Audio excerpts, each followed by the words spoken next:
আর হাসির শব্দ আসে না বিশ্বাস বাড়ি থেকে। রাহুলও এদিকে সমস্ত কাজ ছেড়ে সারা দিন ঘরে একলা বসে থাকে।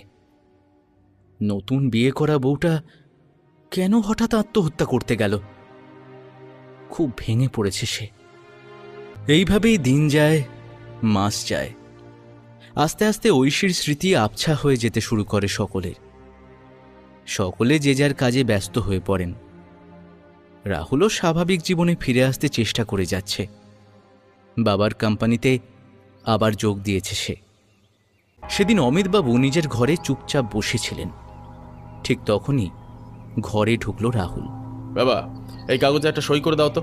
আমাদের কোম্পানির অ্যানুয়াল রিপোর্ট, সব হিসাব দেখে নিয়েছি, সব ঠিকই আছে, তুমি শুধু সইটা করে দাও। হ্যাঁ, সে দিচ্ছি, কিন্তু আমার চশমাটা কোথায় বলতো? কিছুতেই নিজের চশমা খুঁজে পেলেন না অমিতবাবু।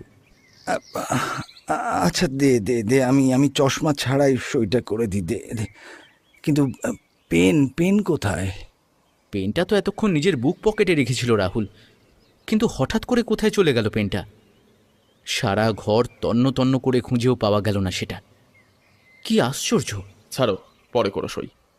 বিরক্ত হয়ে চলে গেল রাহুল। অমিতবাবু আর কথা বাড়ালেন না। পুনরায় নিজের জায়গায় ফিরে গেলেন তিনি।